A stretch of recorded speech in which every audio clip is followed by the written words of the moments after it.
There we go. Good morning. Manifested Mercy here. It's March. For today, we're going to be talking about something called the ripple effect. Now, just as always, Manifested Mercy is a group that specifically we are here to assist people that are dealing with incarceration, people actively fighting addiction in recovery, and also those who've been victimized. And today we want to talk about the ripple effect. By the way, these videos are all about 10 minutes long. You can find them on the Manifested Mercy page on Facebook. You can find them on YouTube. Check out Manifested Mercy. And they will eventually be on our website, though actively that has some work to be done on it. But all of our videos will be downloaded there. The reason I decided to discuss this today was because the ripple effect is something that affects across all three streams of what we help with. So the reason it's called that is if you've ever thrown anything into a body of water, it tends to create ripples. If there's a tide, there's a ripple effect if the water hits against something. Basically, the whole idea is that that impact creates movement, and at the point of impact, it's very large, and that's the most visible. However, more happens as that spreads, so the water spreads and ripples as it goes along. This is a very applicable term when it comes for the damage that is done from anything we do in our life that might be criminal or addictive in nature. Just so you know, we at Manifested Mercy believe that an addiction is anything that, regardless of whom you hurt, time that is spent, or money that is spent, you'll do it anyway. The reason we believe that is because there are so many different things that are addictive in life that are damaging. It's not just about drugs. Sexual addiction is powerful. Gambling, powerful. Spending, powerful. Do a lot of damage to people, especially because some of those aren't treated the same way. And so therefore, and in many cases, they're legal. It's just like with alcoholism. People who have an issue with alcohol, they can legally buy it if they're of age. And so therefore, they can drink to extremes in their own house, or if they have a driver, they can go out in the evening, and as long as they have the money, can certainly spend and drink. I know a person whom their first real relationship where they lived with somebody, that person was a twice-a-month drinker. What that means is that twice a month they'd get their paycheck from work, and they would binge for 3 days. And they were a damaging physical drinker, meaning that when they were drunk, they would damage property and hurt people. And this person had to get out of that relationship because of that.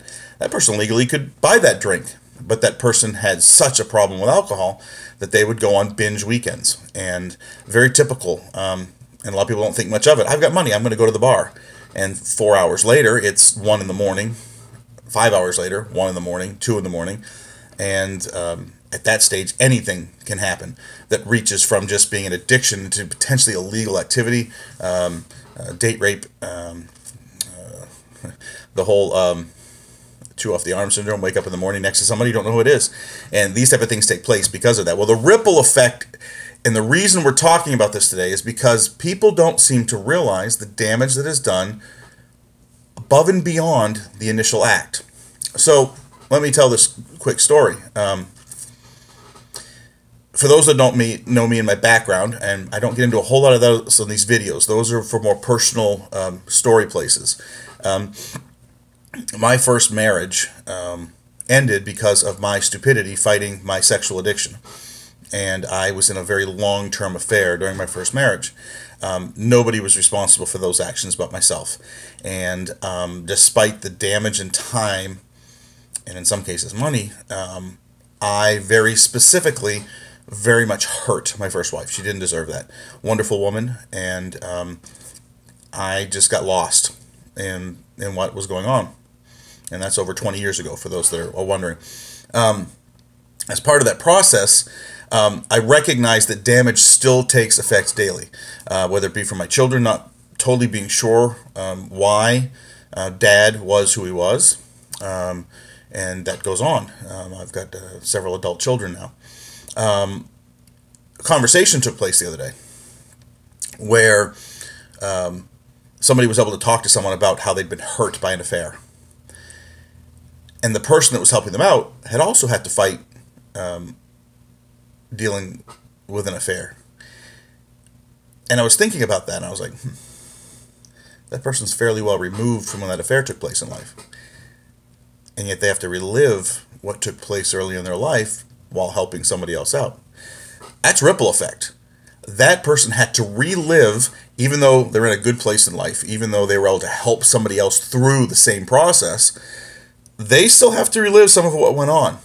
And I've had several people tell me that certain triggers, times of the year, events, places can trigger that.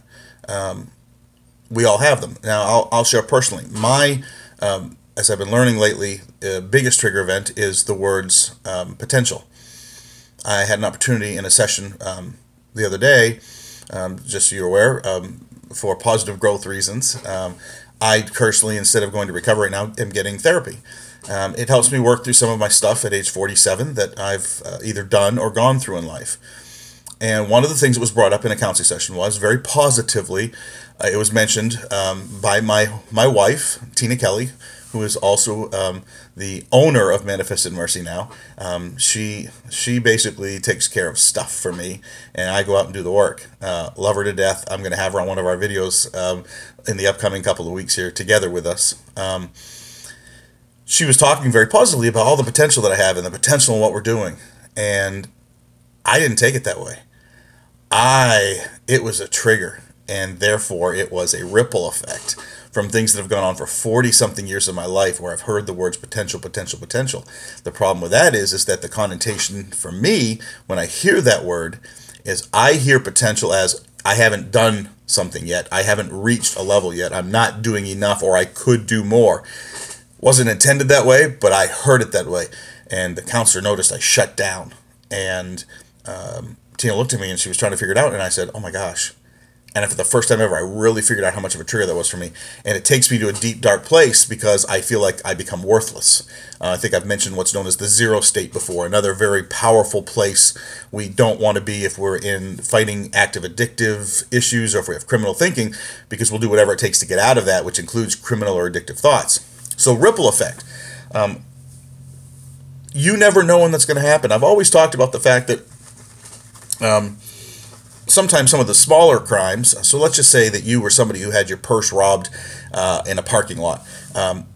Some people can't for the rest of their life ever go back to that parking lot, or for that matter of fact, be in a dark parking lot or a parking lot alone or something of that nature. That's a ripple effect. Some of the most powerful ripple effects can happen to people who have dealt with murder because they can never get that person back.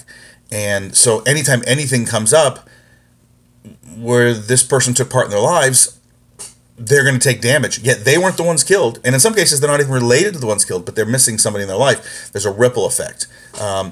Graffiti, ripple effect. Businesses have to spend money and time to clean that up. And usually that's not funded back by the state or the person that committed the crime. We don't think about how years later or other people are affected from things that we do. So if we are in active recovery, one of the things we need to learn to do is to give back. That's why a lot of recovery groups find the time to go out and do public service. Personally, in the Alton, Illinois area, I do know that Amare with Ty Beckel, shout out to Ty, their group does go out and do public service activities from time to time. That's a place you can volunteer. Find something you can do. If you're in Montgomery County, SAAD, certainly talk to other local groups and people. There may be things you can do for them. You could go serve a meal at a shelter. You could go clean up a certain part of a highway. There are lots of things. That's giving back to your community. And you might be even able to find a way to do that somewhere in the area of where you've committed your crime or been actively in addiction. The ripple effect effectively takes the damage done, the initial damage done, and other people and places afterwards, further away, ones you never thought of, are affected by what you did. And so thinking about that, it helps us in the process moving forward to help kind of give a thought block or a thought stopper where we specifically say, okay, wait, if I do this, is this going to hurt? So in my case, this is going to hurt my wife or my son. If the answer is yes, hopefully that stops you. But if it doesn't, it might go to the next step. We'll see if it hurts my wife, then it's going to hurt her family. All right, well, that's a larger group. Do I really want to do that? It adds another block to stop you and to recognize the damage that's done. I do know that for AA and NA, there's the step where you have to work through not just repentance, but also giving back, going out and letting people know that you're sorry for what you did, and it's more than words. It's about actions and showing, because for all of us it takes time. Our actions speak louder than our words. So I want you to think about that today, the ripple effect. Who gets damaged by what you choose to do? How often will that happen? How long will that happen? What triggers will cause that to happen? And how moving forward will my actions continue to hurt people down the road when certain things, times, places take place?